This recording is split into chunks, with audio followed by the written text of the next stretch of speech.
Afrika mobimba tokangi maboko tozali kotala.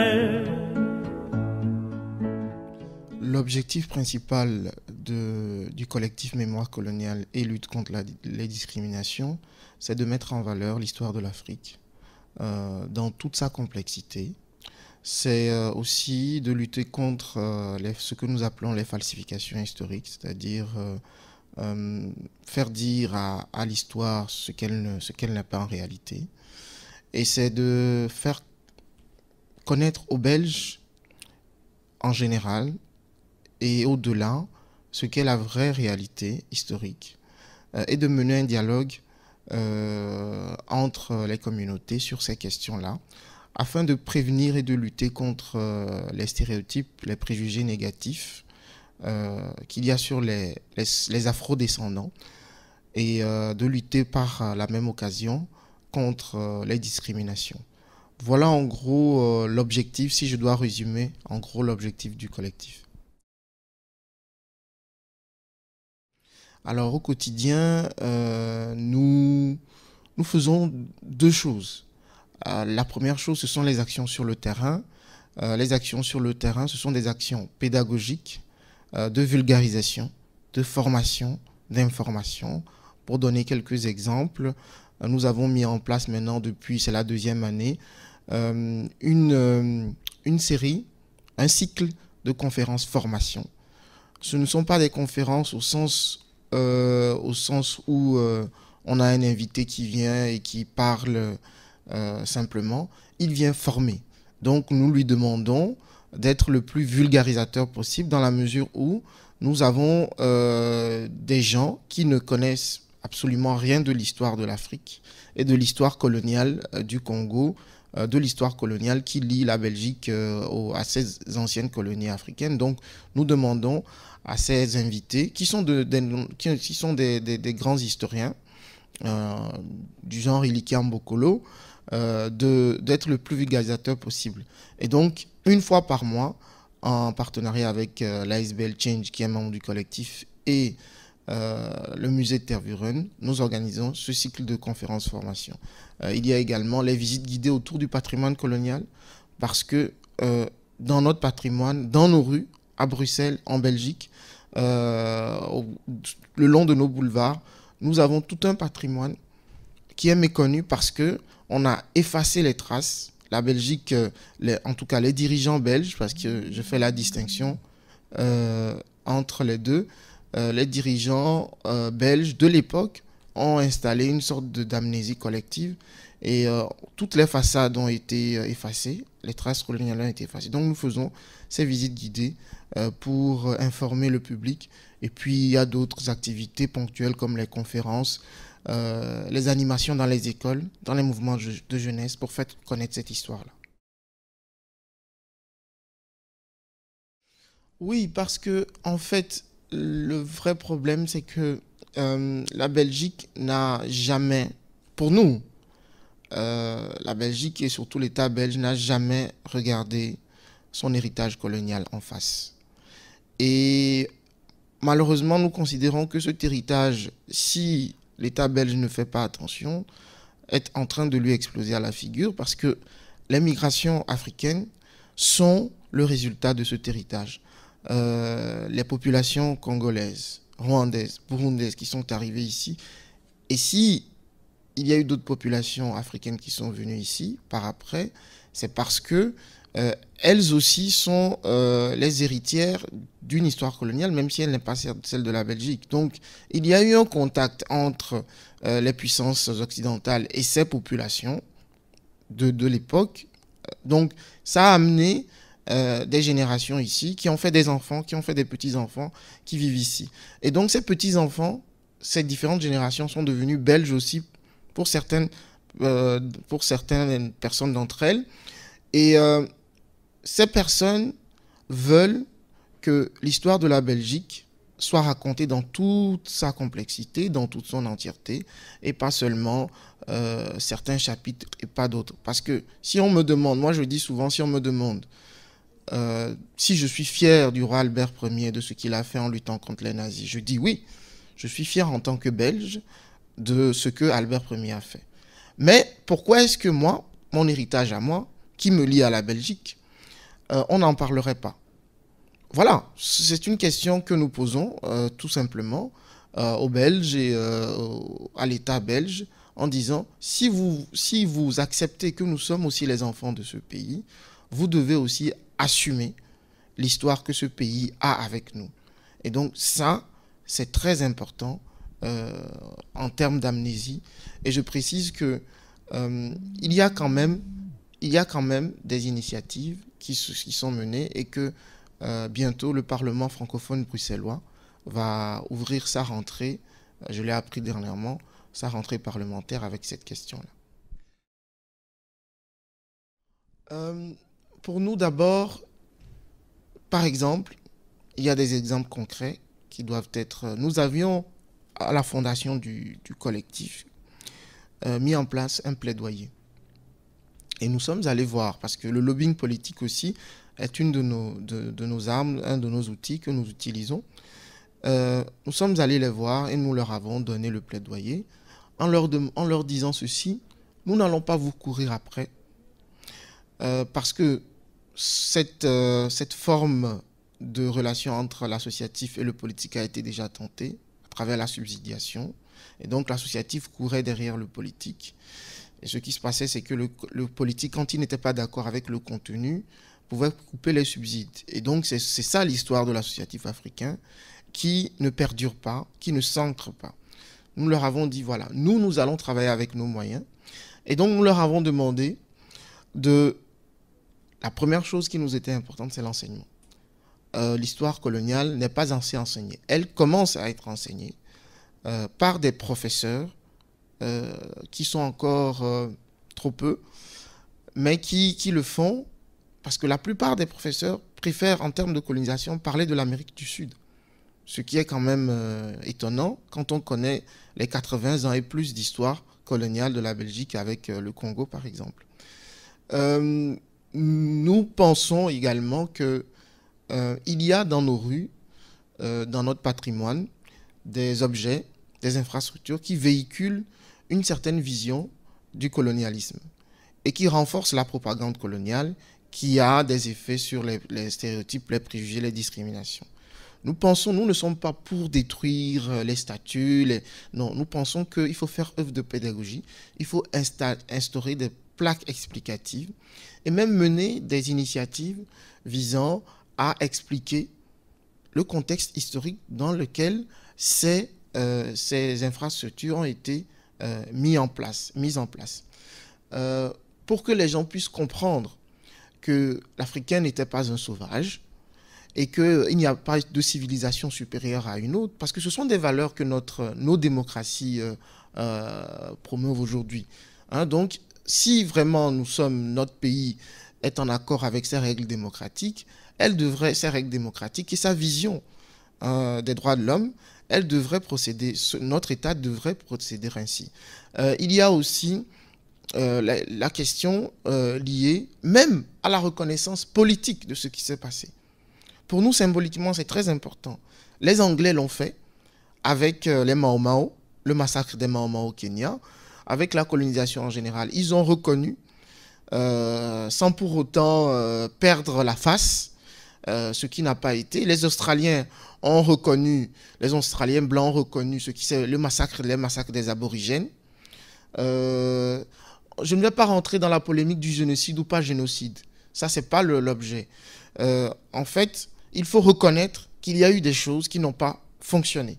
Et il y a eu des massacres, dont il faut reconnaître la responsabilité. Symboliquement, pour nous, c'est important. Et enfin, il faut un bon travail sur la lutte contre les stéréotypes, les préjugés, les discriminations. Ça, nous sommes activistes, mais si nous le disons, on va dire, bon, c'est votre rôle, vous jouez votre rôle. Mais un organisme comme le Centre pour l'égalité des chances, le Centre interfédéral maintenant, qui est un organisme subsidié par l'État, un organisme public, le dit dans des rapports où il dit que la Belgique entretient une relation difficile avec l'altérité noire et avec son histoire coloniale. Et qu'il faudrait reconnaître symboliquement ce qui s'est passé au Congo, ce qui s'est passé de fondamentalement négatif, les mains coupées, les massacres qui ont eu lieu et qui ont été rapportés dans divers rapports. Quand je parlais de falsification historique, la question de Lumumba est une grande falsification historique. D'abord, cet homme a été victime d'une manipulation politique et on l'a présenté comme un anti-blanc, un anti-belge, un communiste. Et il faut savoir que ce qui est grave dans cette histoire, et ce qui est grave vis-à-vis de l'État belge et des puissances occidentales, c'est qu'on a considéré que le fait d'être communiste pouvait vous envoyer à la mort. Et c'est ce qu'on... Je rencontre des politiques qui me disaient Lumumba, même s'il n'était pas communiste, avait des amitiés communistes. Est-ce que la démocratie est contradictoire avec le fait d'avoir des amitiés communistes? Ça, je me le demande. Et donc, c'est ce qu'on a construit l'image d'un homme violent, d'un homme qui était contre les intérêts de la Belgique, d'un homme qui était raciste. Et en fait, la falsification réside dans le fait que moi, à 19 ans, je tombe sur le film de Raoul Peck, qui est belge d'origine haïtienne, qui fait un magnifique film sur Lumumba. Apprend à travailler et à s'instruire. On lui apprend aussi à s'amuser, selon des conditions strictes. Comme pas du flamand. Tu peux m'ouvrir? L'instinct est profond. Premier relâchement de l'écouteur, les souvenirs encore tout récents de l'amitié ici. Comme de rares autres citoyens, j'obtiens, après examen, ma carte d'évolué. La première conférence panafricaine. Elle permettait peu de choses, au-delà de pouvoir acheter de l'alcool dans le quartier européen. Tout le Congo. Tout le Congo. Pour l'apprentissage politique, il nous restait le club des amis du sport, l'association des commis, l'association du personnel indigène et à défaut la congrégation de la Sainte Vierge. Pas de collaboration, désobéissance civile. Cela fait 80 ans que cela dure. Au début, c'était le trafic d'esclaves. Ensuite, le trafic d'ivoire. Après, la décimation des villages pour exporter le caoutchouc. Et aujourd'hui, les diamants, le cuivre, le manganèse, le zinc. Tout le monde sait quelle est pour demain l'indépendance.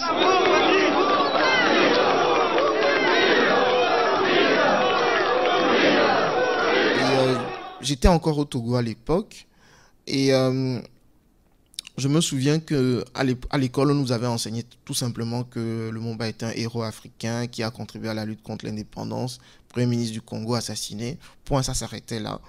Et à partir du moment où j'ai vu ce film, ça m'a fortement ému et j'ai commencé à faire des recherches sur cet homme en voulant savoir pourquoi il était autant diabolisé. Et ça fait 14 ans que je l'étudie et je me suis rendu compte à travers mes recherches et à travers mes lectures surtout, que c'était vraiment de la propagande politique visant à le détruire dans la mesure où, ce n'est pas moi qui le dis, c'est Alexandre Adler, historien, qu'on ne peut pas soupçonner d'avoir des amitiés de gauche, puisqu'il est défini par tout le monde comme un historien de droite. Il affirme dans un documentaire qu'il a fait sur Lumumba et la révolution congolaise que le vrai héritier de Lumumba, c'est Nelson Mandela. Parce que Lumumba a toujours voulu une société multiraciale. Il a demandé aux Belges qui voulaient rester après l'indépendance. Nous vous donnerons la nationalité congolaise à condition d'être loyal vis-à-vis de votre État congolais. Il était antisexiste. Il a toujours prôné la paix. Il a mené la guerre, c'est vrai, mais dans ses attributions de Premier ministre qui voulait éviter la sécession de son pays. Et ça, n'importe quel dirigeant le ferait. Et on nous oppose le fait qu'il n'est pas consensuel lorsque nous demandons qu'on lui attribue le nom d'une place. Je vais dire, Mandela n'était pas consensuel. Pendant les 3/4 de sa vie, il n'a jamais été consensuel. On l'a traité de terroriste ici. Je me rappelle qu'avant sa première visite aux États-Unis, il a fallu un décret spécial du président pour effacer son nom de la liste des terroristes. De Gaulle n'a jamais été consensuel. S'il est consensuel en Europe, en Afrique, il est loin de l'être, puisqu'il est le père de la France-Afrique. Et pourtant, ces gens, on leur donne des noms. Donc, Lumumba n'a pas à être consensuel. Il n'avait pas à être consensuel dans la mesure où il était là pour garantir les intérêts de son État, de son pays, et que pour lui, ce qui comptait, c'est la souveraineté du Congo et celle de l'Afrique. Et il a toujours dit qu'il était prêt à coopérer d'égal à égal avec la Belgique et que chaque pays puisse y trouver son intérêt. Et donc, je vais dire que j'en suis là, et nous en sommes là, dans la mesure où Lumumba à lui seul est le symbole de cette mésentente ou de cette incompréhension historique, de cette manipulation, parce que pour moi, personnellement, les masses sont manipulées par une certaine élite qui font un blackout sur le personnage Lumumba pour des raisons purement idéologiques.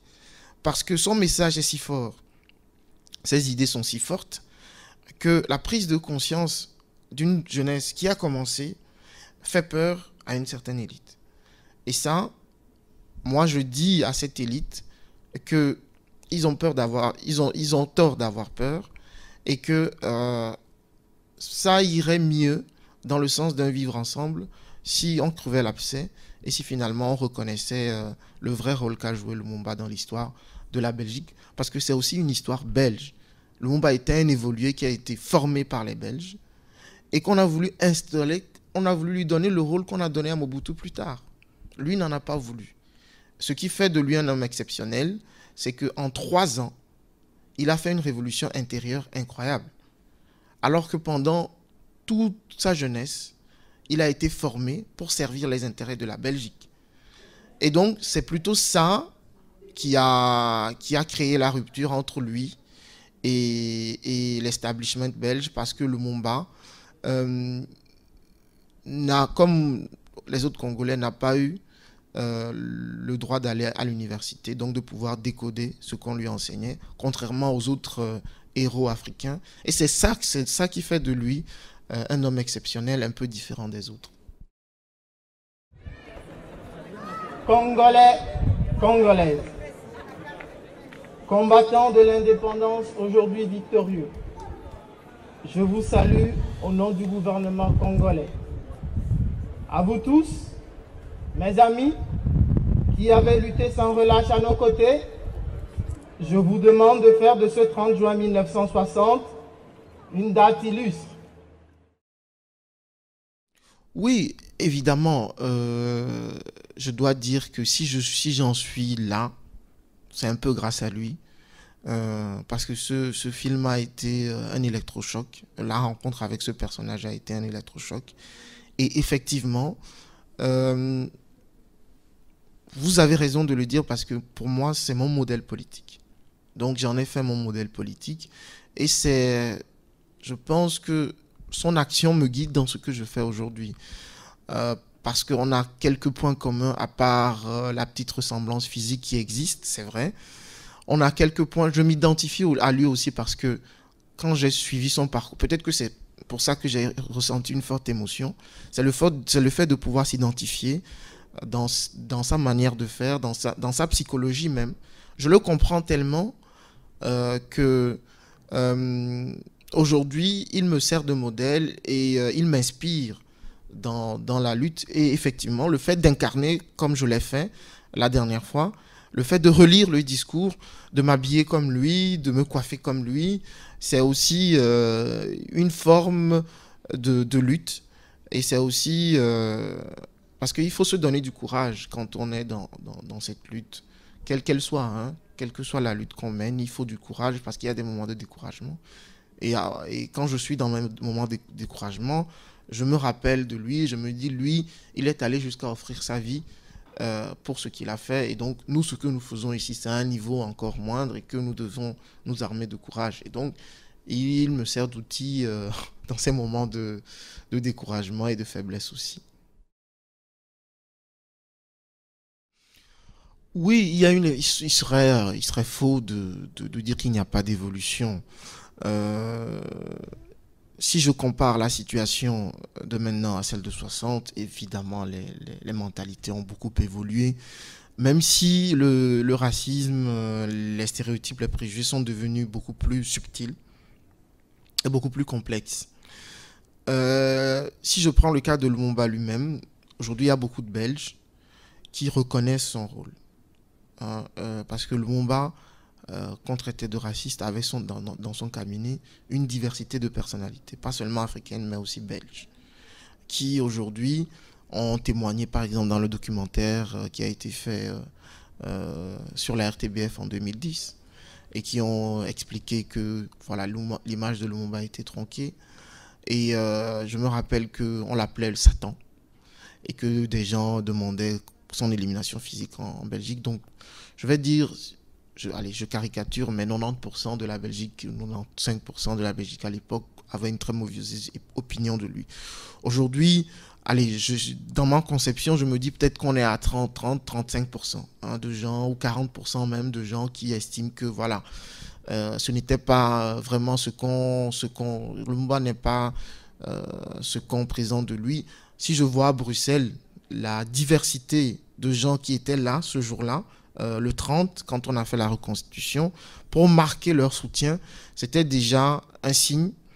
Et même dans la classe politique, hein, même dans la classe politique, vous prenez Guy Spitals, qui est décédé maintenant, l'ancien président du Parti Socialiste, il n'a pas la même vision qu'un certain Louis Michel.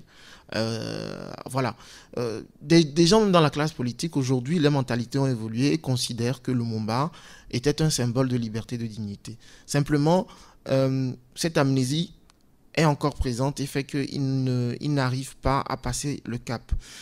Maintenant, Lumumba est le symbole d'une évolution aussi des mentalités en termes de stéréotypes, de préjugés et de discrimination. Parce qu'aujourd'hui, on voit une certaine mixité qui se fait et on voit que les mentalités ont évolué. Simplement, comme je le disais, c'est devenu beaucoup plus subtil et malheureusement, ce qui perdure, pour moi, ce qui perdure, ce sont les stéréotypes. Ce sont les stéréotypes négatifs. C'est ce qui persiste de la propagande coloniale. Le racisme brut a disparu, ou quasi disparu, le racisme brut. Même si ça existe encore, puisque en 2012, un jeune d'origine sénégalaise a encore été assassiné parce qu'il était noir. Et ce qui nous a choqué, c'est que la justice a condamné ceux qui l'ont assassiné à du sursis. Voilà. Quand les personnes d'origine africaine ou qui descendent de personnes d'origine africaine voient ça, ils se disent qu'il y a quelque chose de systémique qui existe encore. Mais c'est devenu subtil dans la mesure où on ne vous dit jamais en face, lorsque vous allez chercher du boulot, lorsque vous allez à un entretien d'embauche, on ne vous prend pas parce que vous êtes noir, pas parce que vous êtes noir de peau. Parce qu'on considère que parce que vous êtes noir, vous allez tout le temps arriver en retard, ou parce que vous êtes par essence paresseux. Donc ce n'est pas le fait d'être noir qui fait qu'on ne vous prend pas. C'est tous les stéréotypes qui ont été créés par la propagande coloniale qui sont liés à ça. Et même ceux qui ont ces stéréotypes ne savent pas que ça vient de la propagande coloniale. C'est pour ça que quand on le leur dit, ils ne l'acceptent pas parce que c'est inconscient. C'est quelque chose qui est ancré dans l'inconscient. Et donc, on considère que c'est vrai par essence. Et c'est pour ça qu'on ne veut pas accepter que ça vient de la propagande coloniale, en fait. Donc, ça, c'est, je vais dire, complexifié. Même si dans les rapports interpersonnels, je suis sûr que moi, c'est beaucoup plus agréable pour moi aujourd'hui dans la société que un noir qui vivait ici dans les années 50 et 60. Et dans ce cas, la mixité de la population montre que les choses ont vraiment évolué.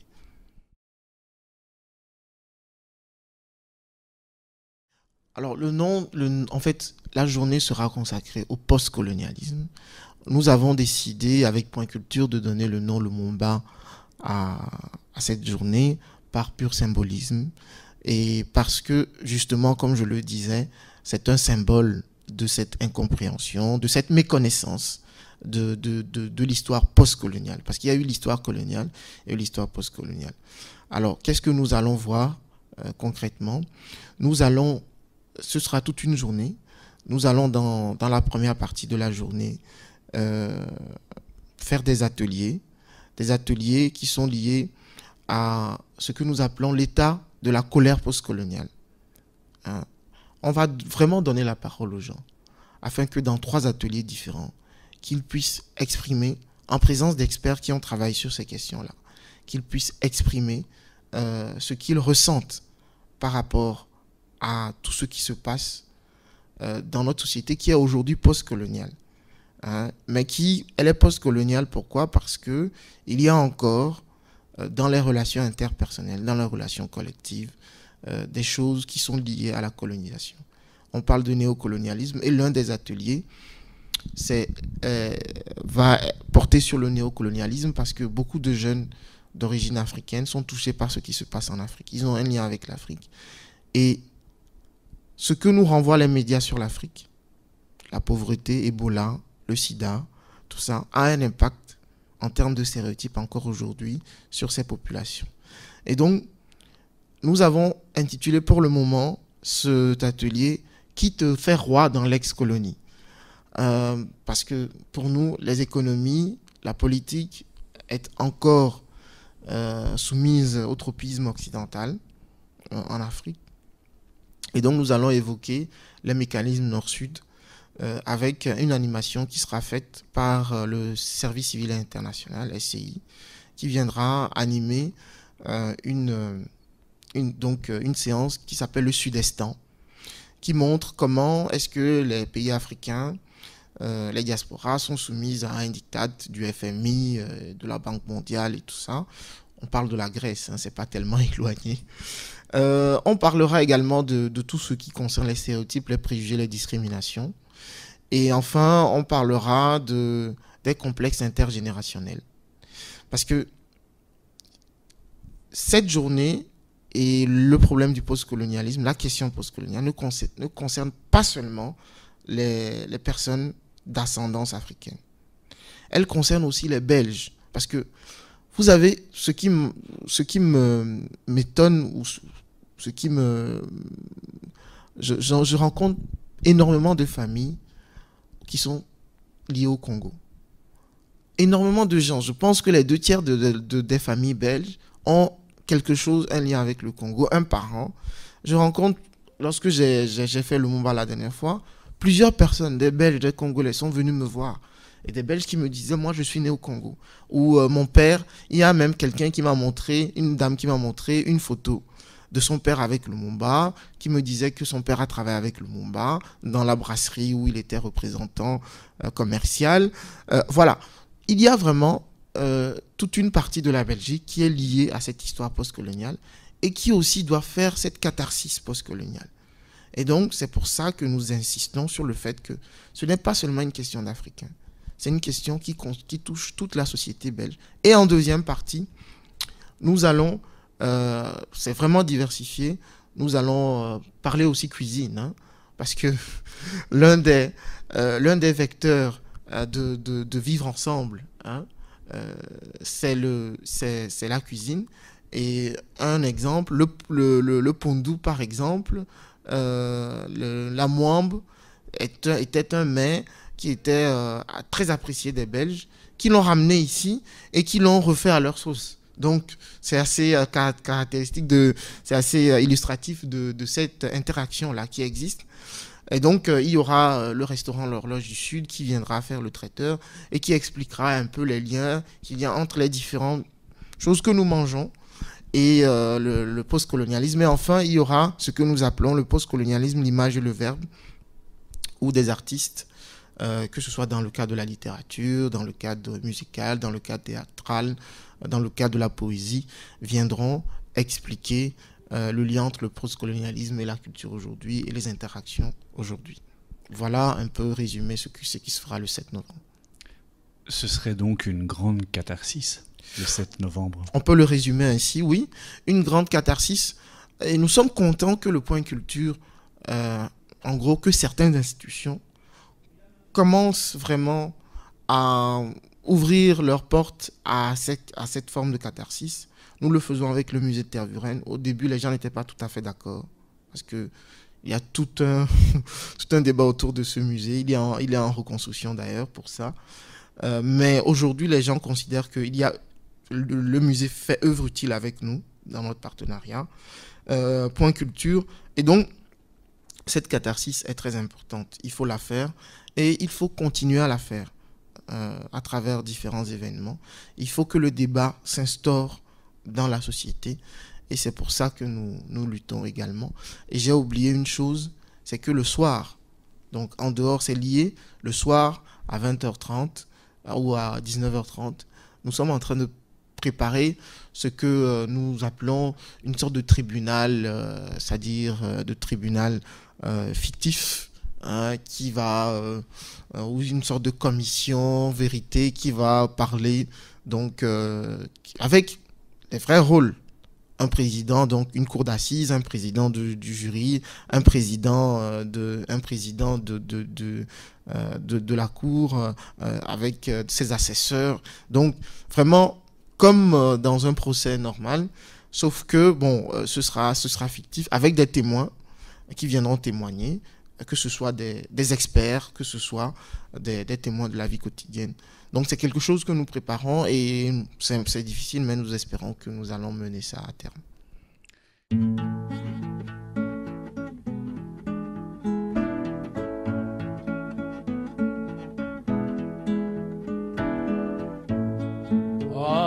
Afrika mobimba tokangi maboko tozali kotala